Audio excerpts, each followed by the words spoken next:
Assalamualaikum warahmatullahi wabarakatuh. Alhamdulillahi rabbil alamin.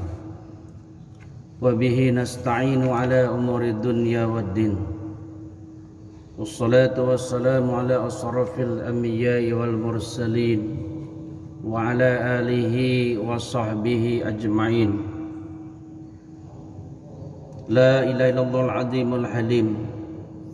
La ilallah rabbul arshil azim. La ilallah rabbus samawati wa rabbul arshil karim. A'udzu bi kalimatillahi tammati min syarri ma khalaq. Bismillahis sifa, bismillahil asma, bismillahilladzi la yadurru ma'asmihi syai'un fil ardi wa la fis sama was-sami'ul alim. Bismillahirrahmanirrahim. Allahumma salli ala Sayyidina Muhammad. Puji dan syukur sama-sama kita panjatkan kehadiran Allah Subhanahu wa taala yang pada siang kali ini Allah memberikan kita kekuatan dan kesabaran dalam melaksanakan salah satu perintahnya, yaitu sholat zuhur berjamaah. Sholawat teriring salam semoga terlimpah kepada baginda alam Nabi besar Muhammad sallallahu alaihi wasallam, kepada keluarganya, para sahabat, para tabi'in, para alim ulama, dan insyaallah kita sebagai umatnya yang senantiasa taat patuh menjalankan ajaran sunnah-sunnahnya, amin ya rabbal alamin.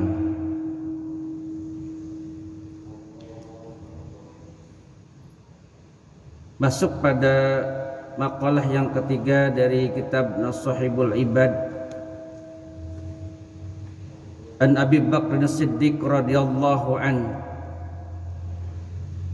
Sayyidina Abi Bakr Siddiq berkata, man dakhalal qabra bila jadin faka'annama raqibal bahra bila safinah. Barang siapa yang masuk kubur tanpa bekal, seakan-akan dia mengarungi lautan tanpa kapal. Ini beliau mengatakan seolah-olah ya, perumpamaan orang yang masuk ke dalam kubur tidak mempunyai bekal, tidak mempunyai amal soleh, seakan-akan dia mengarungi lautan tanpa kapal.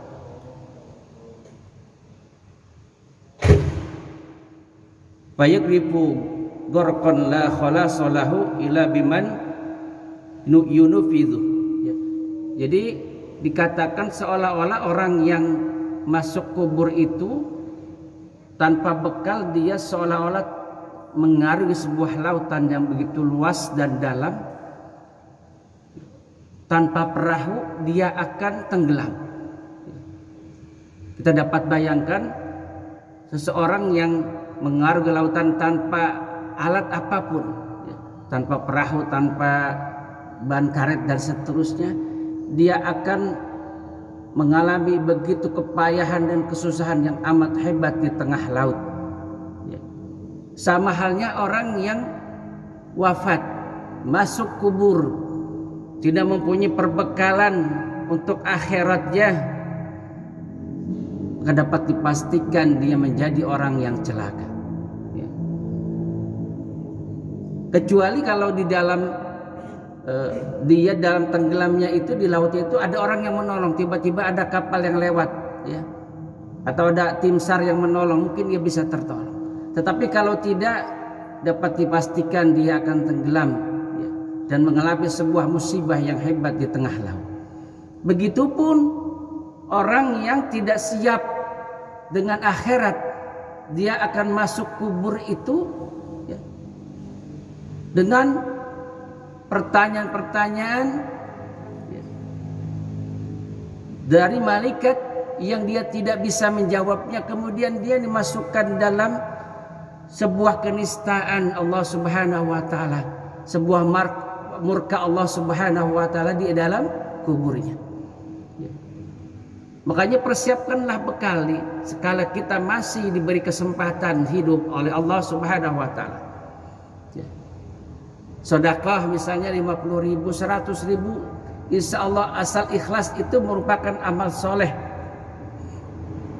Membaca sholawat 100 kali setiap hari kepada baginda Rasulullah SAW itu juga merupakan bekal amal soleh walaupun sedikit.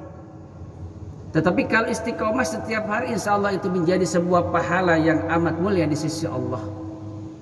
Tadabbur Al-Quran walaupun dalam satu hari hanya 1 halaman, ya, tetapi dilakukan tiap hari, kemudian selesai khatam berulang lagi, kembali lagi, itu juga merupakan amal soleh. Membantu fakir miskin, menengok orang sakit dan seterusnya, itu juga merupakan sebuah amal soleh di hadapan Allah Subhanahu wa ta'ala. Atau paling tidak tatkala kita berjumpa dengan saudara kita, ya, bermuka dengan wajah berseri-seri tersenyum, ya, itu juga merupakan amal soleh. Itu kan tidak pakai modal, ya. Jangan kita melakukan sebuah amaliyah tetapi akhlak dan perilaku kita itu tidak menunjukkan orang yang akhlaknya baik, tersenyum terhadap saudara kita dimanapun, ya, apalagi selepas sholat saling sapa dan seterusnya, itu juga merupakan amal soleh. Jadi senyum itu kan ibadah di hadapan Allah Subhanahu wa ta'ala. Itu kan tidak pakai modal, hanya modal kita, ya, dengan hati yang lapang menyapa saudara kita tersenyum, itu merupakan amal soleh di hadapan Allah Subhanahu wa ta'ala. Menyampaikan salam tatkala bertemu. Kemudian baginda Rasulullah SAW juga bersabda, mal maitu fi qabrihi illa kal ghoriqil mughawis. Keadaan mayat di dalam kubur tak ubahnya bagaikan orang yang tenggelam meminta tolong. Ya. Kalau tadi perkataan daripada Abu Bakar Siddiq itu adalah athar. Ya. Jadi kalau sahabat itu dia dikatakan athar, ya. Tapi kalau baginda Rasul adalah akbar. Nah, ini baginda Rasul mengatakan keadaan mayat di dalam kubur tak ubahnya bagaikan orang yang tenggelam meminta tolong. Kecuali dia mempersiapkan sebuah amal ibadah yang luar biasa di hadapan Allah, ikhlas karena Allah. Ya. Jadi persiapkanlah bekal, ya, di akhir-akhir. Bahkan Sayyidina Utsman bin Affan itu tatkala baginda Rasul menceritakan tentang kubur, ya, dia menangis sejadi-jadinya. Tetapi tatkala baginda Rasul menceritakan tentang hisab, neraka dan seterusnya, beliau tidak menangis. Sehingga sahabatnya bertanya, kenapa wahai Utsman bin Affan? Tatkala baginda Rasul menceritakan tentang hisab, ya, di mahsyar, kemudian neraka dan sebagainya, siksa di neraka, engkau tidak menangis. Tetapi tatkala menceritakan tentang kubur, kenapa engkau begitu menangis?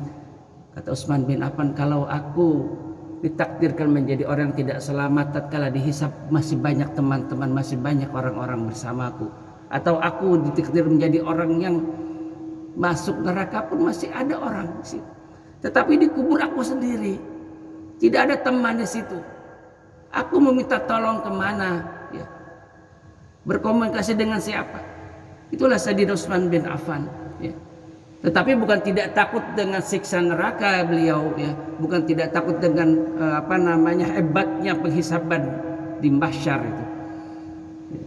Kemudian makalah yang keempat, an Umar radhiyallahu an Nabi sallallahu alaihi wasallam qala la Jibril alaihi salam sibli hasanati Umar. Ya. Sesungguhnya baginda Rasulullah telah bersabda kepada malaikat Jibril, sifatilah bagiku kebaikan-kebaikan Umar. Kemudian malaikat Jibril menjawab, lau kanatil biharu midada wasyajaru aqlama lama hasartuha. Ya.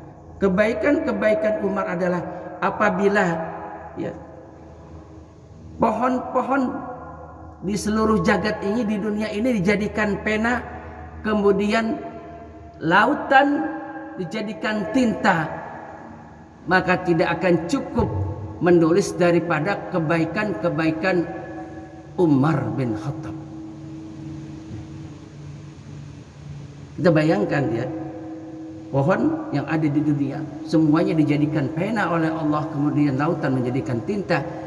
Kata Jibril tidak akan bisa menyipati kebaikan-kebaikan daripada Umar bin Khattab.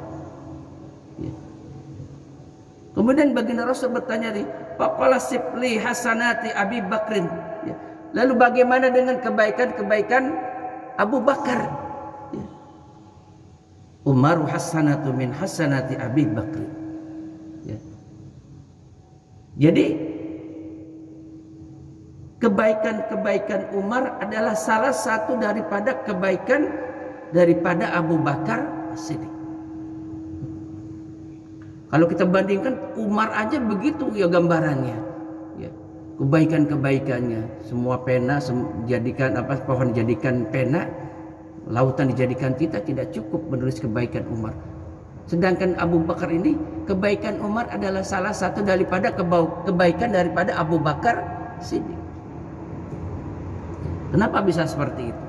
Yang namanya iman, yang namanya takwa itu tidak terbatas.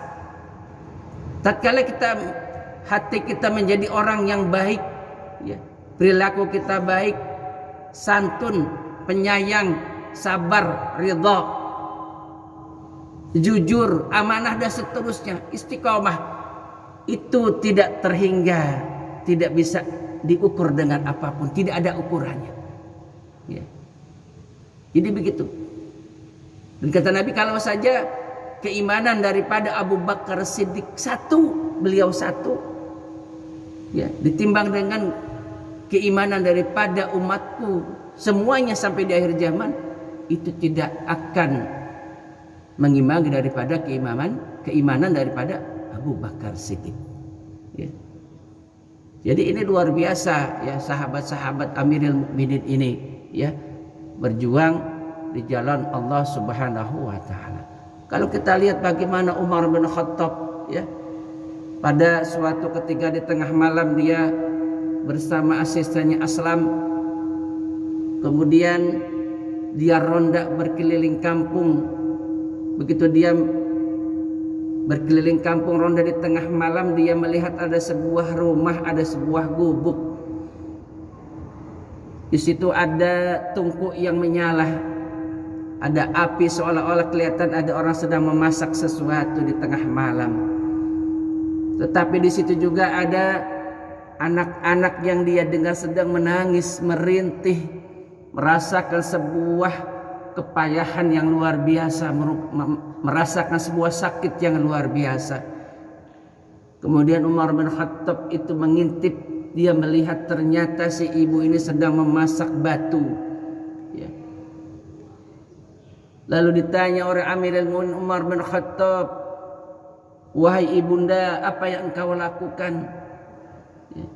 Saudaraku, aku memasak batu ini hanya untuk menenangi daripada anak-anakku yang sedang kelaparan 3 hari 3 malam tidak menemukan makanan. Maka aku berharap di tengah malam ini dia keletihan dan dia tertidur. Aku tidak tahu bagaimana pemimpin di negeri ini tidak memerhatikan diriku. Maka Umar begitu terguncang jiwanya tatkala mendengar si ibu ini mengatakan sesuatu kepayahan hidup dalam keadaan miskin. Ya. Wahai ibunda, akulah Umar bin Khattab, Amirul Mukminin. Sebentar, ya, engkau tunggu di sini. Aku akan kembali. Dan Umar kembali ke Baitul Mal. Ya. Dia ambil semua bahan makanan dan diangkat oleh dirinya sendiri, tidak menyuruh daripada asistennya, ya, atau orang-orang yang berada di sekitarnya. Dia mengambil sendiri, kemudian dia memikul sendiri makanan itu, bahan pokok itu, kemudian diserahkan kepada ibu itu.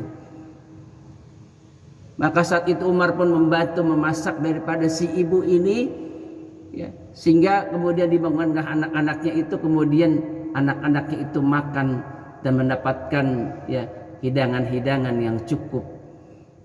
Begitulah akhlak daripada Umar bin Khattab radhiyallahu anhu. Ya. Maka mudah-mudahan pada kuliah zuhur ini kita menjadi orang-orang yang senantiasa tersentuh hatinya untuk bisa berbagi kepada sesama. Kita tidak tahu amal ibadah mana yang diterima Allah Subhanahu wa taala. Boleh jadi salat kita ini tidak khusyuk. Ya. Kita tidak tahu amal ibadah yang diterima Allah. Boleh jadi puasa kita rusak. Ya. Boleh jadi qiyamul lail kita juga penuh dengan riya, pamer kepada saudara-saudaranya. Tetapi mungkin ada amal-amal ibadah yang lain yang mungkin itu kita bisa didatangkan dari sebuah hati yang mukhlis, ikhlas. Ya. Sehingga lakukanlah kegiatan-kegiatan amal dengan istiqomah. Ya.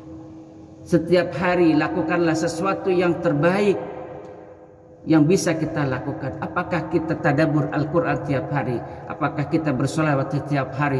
Ataukah kita bersedekah setiap hari? Atau kita tiap malam qiyamul lail tiap hari? Dan seterusnya.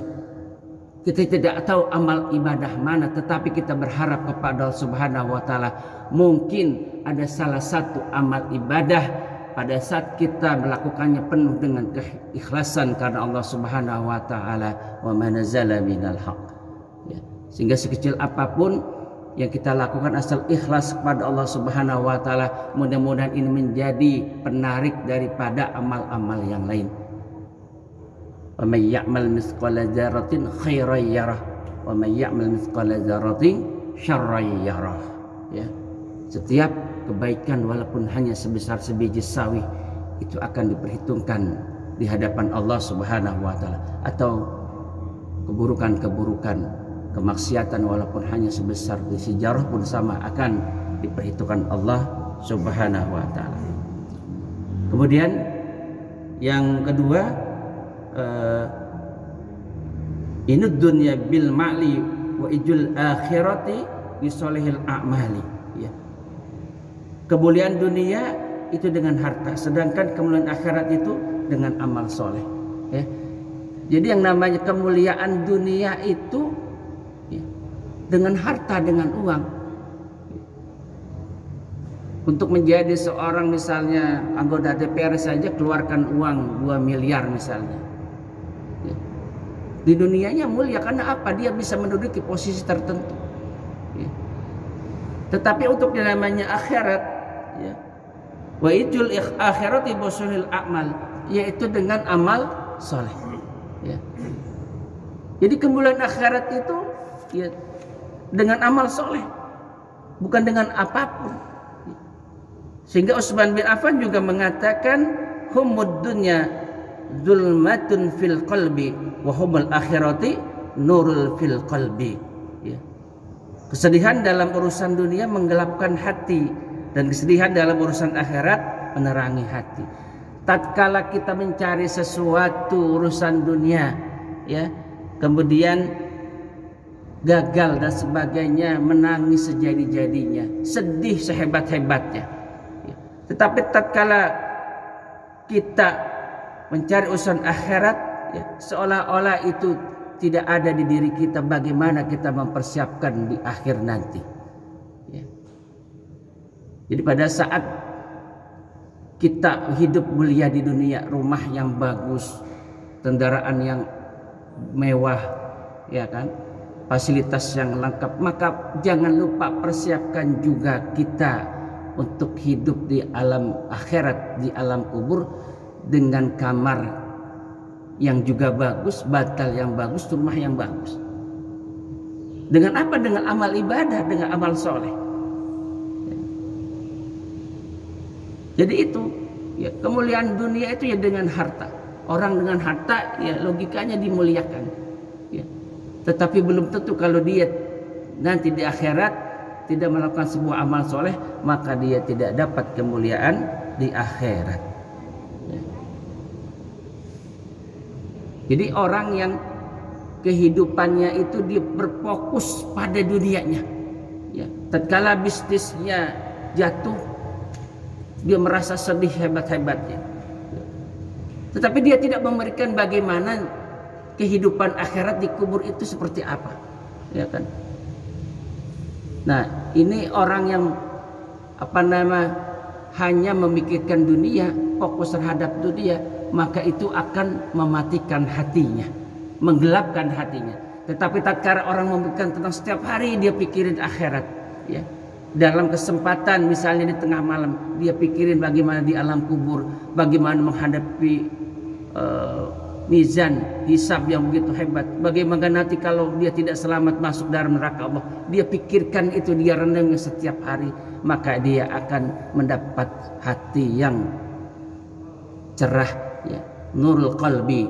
Dia mendapat nur daripada hatinya, dan dia insya Allah akan dijaga oleh Allah Subhanahu wa ta'ala. Karena apa? Mahabbahnya kepada Allah Subhanahu wa ta'ala, dan tentunya dengan tuntunan baginda Rasulullah sallallahu alaihi wasallam. Mudah-mudahan bermanfaat.